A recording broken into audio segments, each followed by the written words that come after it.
Bonjour Sabrina. Bonjour Elisabeth.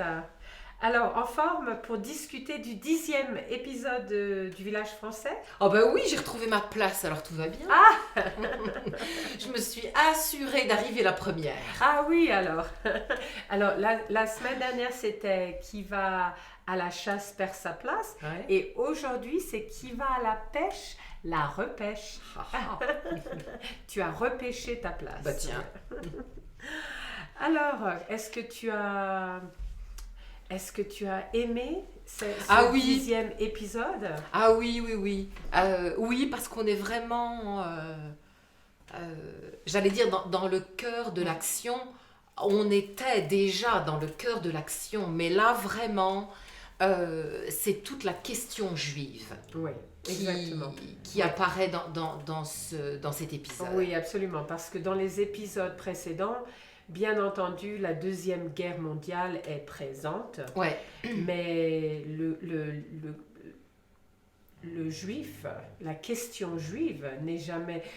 Ce n'est pas que ce n'était jamais... Elle est évoquée, elle est évoquée. Un petit peu, mais Ouais. là, vraiment, Ah ben on là, voit c'est- les conséquences désastreuses du rejet des personnes juives, quoi, par les Allemands Ah ouais. et par les Français aussi, la collaboration entre les Allemands et les Français.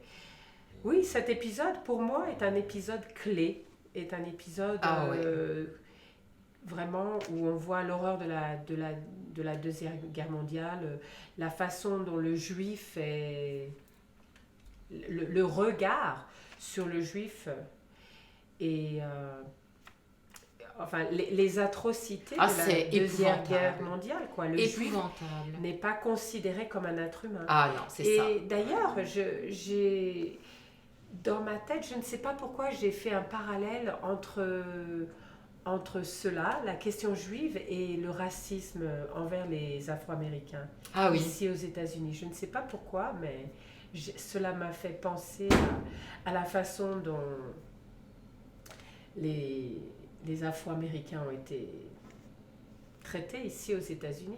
Oui, bah c'est l'exclusion, l'exclusion d'une partie de l'humanité. On ne considère pas l'être humain dans son entièreté. Ah oui, c'est atroce cet épisode.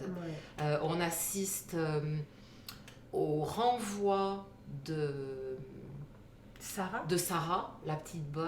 Ouais. On assiste aux insultes proférées contre Schwartz et à sa visite médicale.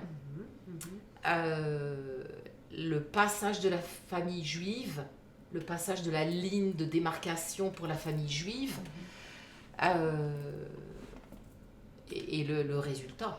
Oui, on voit vraiment les dangers pour les Juifs qui résidaient en France à Ouais. cette époque. Oui, la famille juive, d'ailleurs, va perdre un enfant Ah ben dans la forêt. Et c'est terrible. on voit vraiment des choses affreuses dans cet épisode. Et d'ailleurs, on en parlait juste avant de produire ce podcast et on disait justement que cette histoire, c'est une histoire très très intéressante, mais elle ne cache pas la vérité, quoi. Ce n'est pas un film de Hollywood. Non, non, non. Ce n'est pas une histoire où tout finit bien, la Ouais. famille est sauvée, Ouais. la famille juive n'est pas sauvée, Non. leur fils meurt, Ouais. et ils sont attrapés, ils sont faits prisonniers par les Allemands. Ouais. Alors, il y a aussi la petite Sarah, la bonne. Dans l'épisode, évidemment, on entend le mot bonne, qui est aujourd'hui très très péjoratif. Ouais. Mais à l'époque, bien entendu, la bonne était la servante. Oui. Complètement. Et Ouais, on tout à voit fait. le mépris de la femme de Raymond, comment s'appelle-t-elle? Janine. Le mépris de Janine pour Sarah, et qui est quelque chose d'absolument horrible. Les mots affreux, qu'elle prononce. Les mots qu'elle prononce envers Sarah. Par exemple, au moment où ils sont à table pour le petit déjeuner et Mhm. que elle se rend compte que Sarah n'a pas mis la confiture de fraises sur la table et elle gronde, elle insulte Sarah en lui disant mais pourquoi est-ce que la confiture de fraises n'est pas sur la table? Et Sarah qui lui répond mais madame, vous m'avez dit hier que vous ne vouliez pas de confiture de fraises, que vous vouliez de la confiture d'orange. Et elle lui répond mais aujourd'hui j'ai envie de manger de la confiture de fraises. Et on voit ce mépris qu'elle a envers Sarah, elle ne considère pas comme un être humain, à part entière. Ah, pas du tout. Mhm. Pas du tout. C'est une bonne. Elle est juive. Elle la prend de haut, avec beaucoup de mépris, de dédain. Oui. Et elle a même l'audace de dire si j'étais juive, Je me à tiens. cette époque, je me tiendrais. Oui. Si j'étais juive, je me tiendrais. Mhm. C'est-à-dire, je ferais attention. Ouais. Hein. J'obéirai. Voilà. Donc, c'est une menace. Ouais. Oui, non. Elle est affreuse, cette femme. Elle continue de confirmer son personnage. Ouais. Et de montrer sa supériorité Ouais. et d'écraser tous ceux qui sont sous elle. Ah quoi. oui, oui.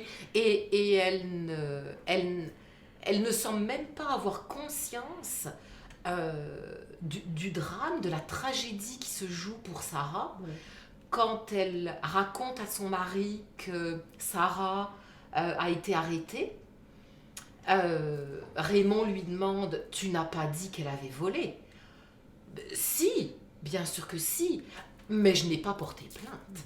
Et elle se sent très humaine, je crois, quand elle prononce ces paroles. Je n'ai pas porté plainte. Ouais. Regarde comme je suis généreuse. Oui, bien sûr. Regarde le cœur que j'ai. Mhm. Et la raison pour laquelle Sarah a été renvoyée, c'est justement l'histoire des tickets de rationnement Qui ont disparu. et ce sont en fait le Gustave et le fils de et Marceau, Et Marceau. le fils de Schwartz et d'elle, Et le fils de l'archer. Ouais. Qui se sont amusés avec Avec les tickets de rationnement. avec les tickets de rationnement et d'ailleurs qui n'ont pas avoué Ben non. alors qu'ils sont à table Oui. et qu'ils entendent ils entendent leur mère, ils entendent sa Accuser mère Sarah. accuser Sarah d'avoir volé les tickets de rationnement et ils ne disent rien. Les Non, ils enfants ne disent rien. Ouais. Ce qui était assez un peu surprenant. Oui, c'est vrai que c'est un moment qui pose question. Ouais. Euh, Mais bon, elle a été accusée injustement D'un vol qu'elle qu'elle n'a n'a- pas commis. Ouais. Oui. Et donc, elle se retrouve au commissariat. ouais. Donc ça, c'est assez affreux. Ah, qu'est-ce qu'il y a Et encore oui, et le pire, c'est pas tant le commissariat, parce que de Kervern arrive à la rescousse, Oui, mais dans leur tentative de passer la ligne de démarcation, elle va se faire arrêter. Et c'est ça qui est tragique. Et le regard qu'elle échange avec Schwartz Ah, à la commandanture est terrible, épouvantable. On repense à Berriot quand il a été arrêté et qu'il était terrifié.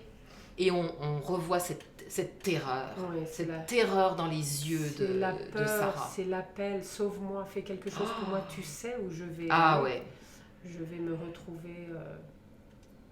Elle ne sait pas quel sera son sort. ouais, bah, je crois Mais- qu'elle sait. Elle s'en doute. Elle mais- s'en doute, ouais. Terrible. Ah, c'est atroce. Ouais. Ouais. Ouais. Ce mépris de l'humanité qu'on retrouve pendant la visite médicale de Schwartz. Ça c'est absolument affreux. Le docteur le mesure ici, là, Ouais. chaque centimètre de son corps. Et... Comme si une personne juive pouvait être dépendait de ces mesures, Ah.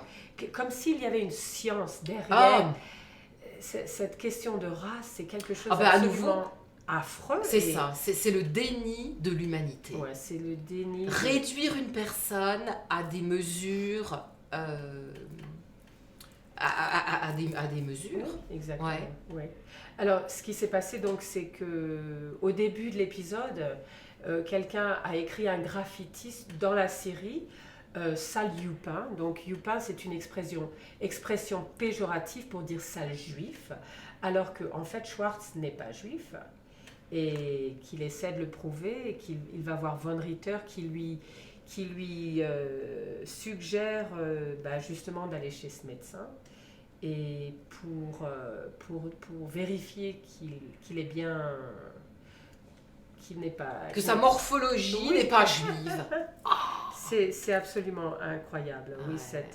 Mais bon, il y a quand même le caractère de Schwartz qui ressort dans cette visite, puisqu'il accepte jusqu'à un certain point de se faire mesurer, de se faire toucher, et puis... Comme du bétail. Ouais, voilà, c'est ça, comme une bête, Et puis à un moment, il dit non, ça suffit, il se rhabille, il sort de chez le médecin et il refuse de finir cette visite médicale. Et ça, on aime.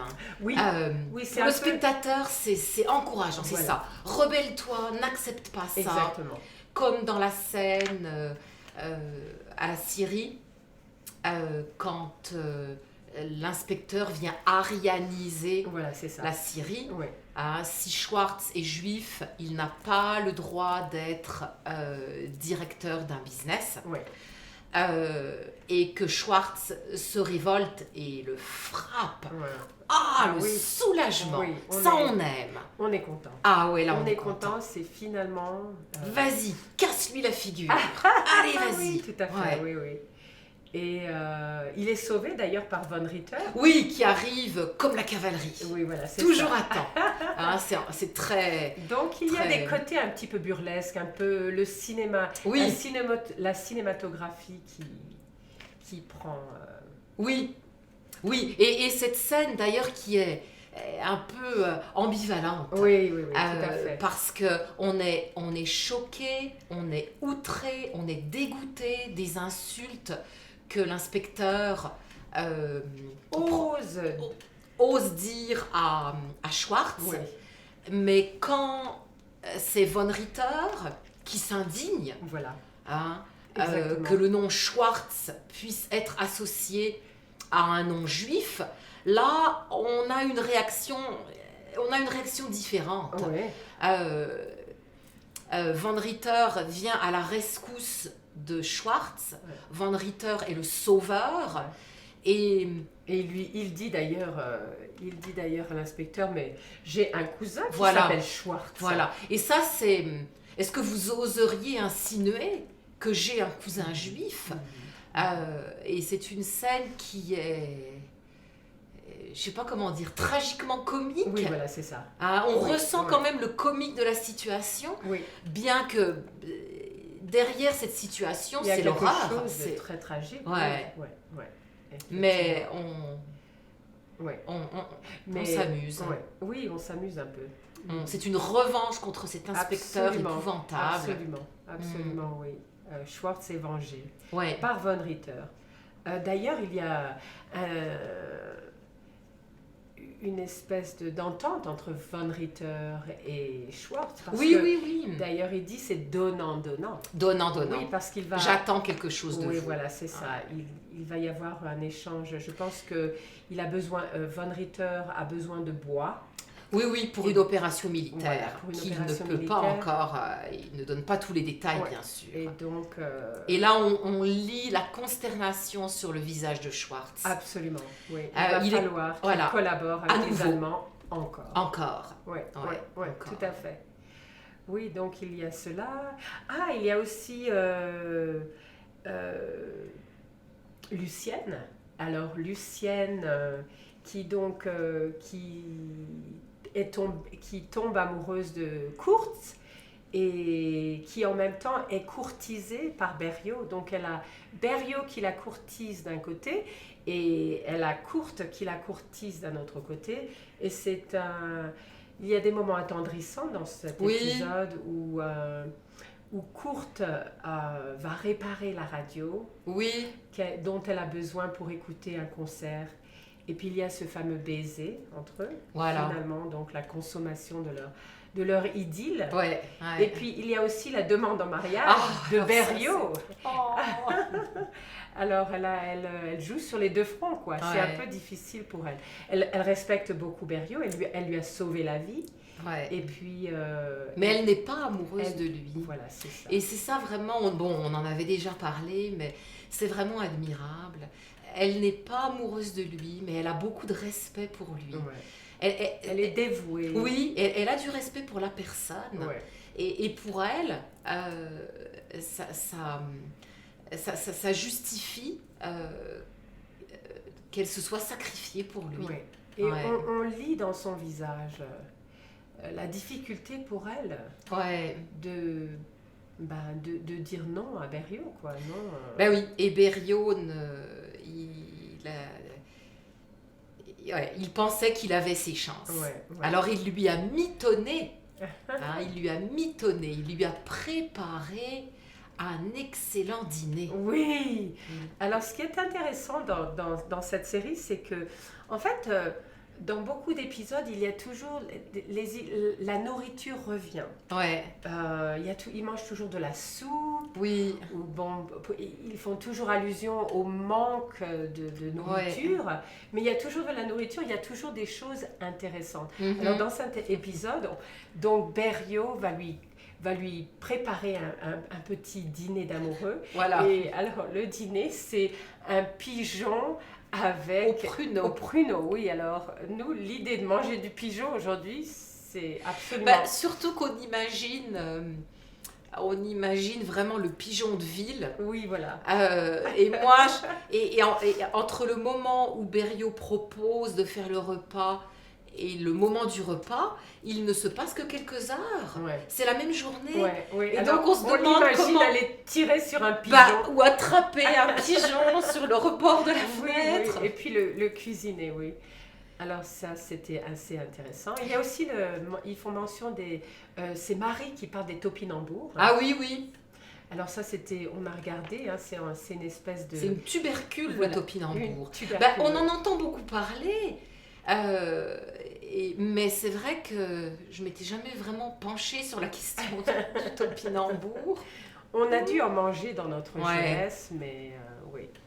Alors donc la nourriture revient sans arrêt, oui. Et la friandise que Berriot donne à Lucienne, c'est une friandise faite par sa mère. Préparée par sa maman. Avec du miel, des noisettes. Et puis... Alors, et le système B. Le système B. Alors on va se demander ce que c'est que le système B et on verra bien. Même si on a une petite idée. Ça n'est pas le système D, c'est le système B. B comme Berriot. Oui, alors donc il y a donc cette double, je ne sais pas, Lucienne qui est donc tourmentée, divisée. Elle est amoureuse de Kurt, mais il y a donc Berriot qui la courtise. Voilà, et elle ne veut pas lui faire de mal. Non, elle ne veut pas. Elle ne veut pas qu'il soit triste à cause d'elle. Ouais. Et il y a aussi la musique. La question de musique est souvent omniprésente. Oui. Et donc, Lucienne aime beaucoup la musique, aime les instruments, lui aussi. La musique est quelque chose qui est vraiment très importante, je trouve, dans cette série. La musique, la nourriture, toutes ces choses qui font partie de la vie courante. Et on revoit Marie et son mari Germain.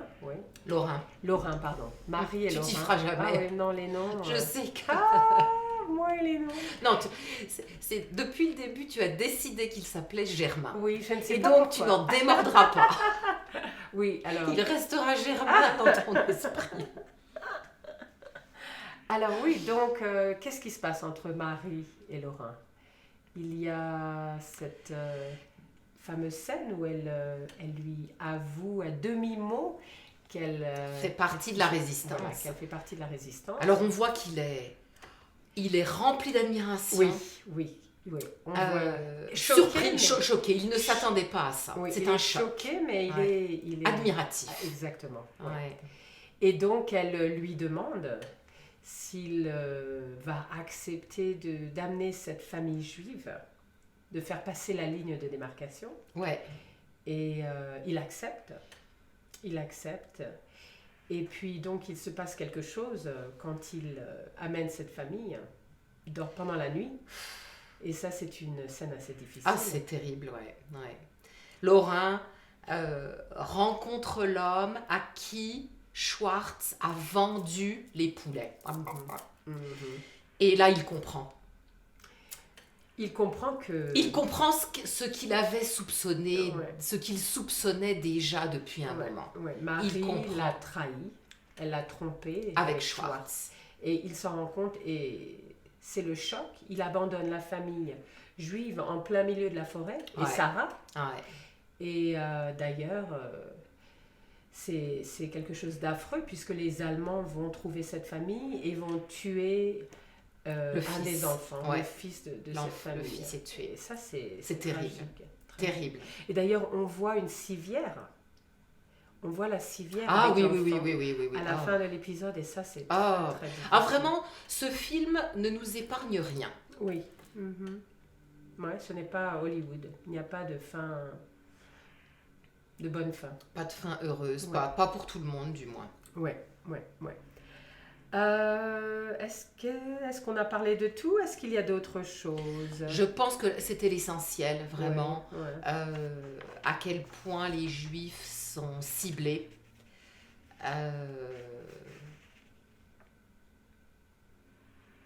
Et l'horreur de ce qui les attend. Qu'on lit dans les yeux de Sarah. Son visage ne laisse pas d'équivoque. Oui. C'est la terreur.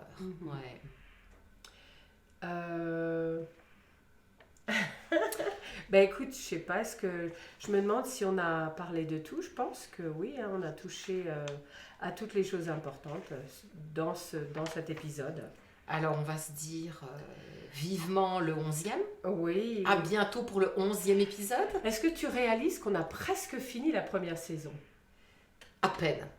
Je réalise à peine. J'ai du mal à réaliser. Ouais, tout à fait. On n'a pas vu, par contre, dans cet épisode, il n'y a pas eu Daniel ni Hortense. Tant mieux. Oui. On avait besoin d'une petite pause. Et Marchetti qui est parti à Dijon. Oui. On pense il devait être muté à Dijon. Donc on l'a pas vu. On a vu de Kervern. On a vu aussi. Oh non, il y a autre chose. On a oublié de parler. Enfin, c'est un petit détail, mais quand Kervern entre à la maison et que Madame Morange elle a hébergé cette famille juive, et qu'il y a un des enfants qui demande est-ce qu'il peut utiliser les toilettes, et c'est Madame Orange, je crois, ou de Kervern, qui dit les toilettes sont sur le palier. Et ça m'a rappelé ma jeunesse, donc à Paris, où quand j'avais 18 ans et que mes parents sont allés s'installer aux États-Unis, et je suis restée parce que je commençais l'université et que j'ai habité justement dans un vieil immeuble au dernier étage, dans une chambre de bonne. Et donc les chambres de bonne, c'était justement pour les bonnes. Oui, les gens habitaient dans des grands appartements, et au dernier étage, il y avait les chambres pour les bonnes parce qu'elles ne pouvaient pas dormir dans le même appartement. Et donc, les toilettes étaient sur le palier. Les toilettes n'étaient pas dans leur chambre. Et ça existe encore. Et ça existe encore. Et moi, j'ai habité dans une chambre de bonne pendant pas mal de temps. Et je me souviens que la nuit, et en hiver, quand il faisait froid, je ne voulais pas aller aux toilettes parce qu'il fallait sortir et aller sur le palier, qu'il faisait froid, et je me retenais toute la nuit. Oh, quelle horreur! Et ça existe toujours. Ah oui, tout à fait. Ça existe toujours. Il y a toujours des appartements qui n'ont pas de salle de bain, pas de toilettes, et les gens utilisent les bains publics et les toilettes sur le palier. Oui. Donc C'était souvenir d'enfance, oui, en revoyant cet épisode. Oh, je crois que c'est une note culturelle Oui, sur voilà. laquelle on peut finir cet Voilà, épisode. voilà, ouais. Merci Eh Sabrina ben, d'avoir merci Elisabeth. d'y avoir pensé. Oui, ben, on se dit à la prochaine Ah bah complètement. pour le 11e épisode. Ah, avec grand plaisir. À bientôt. Au revoir.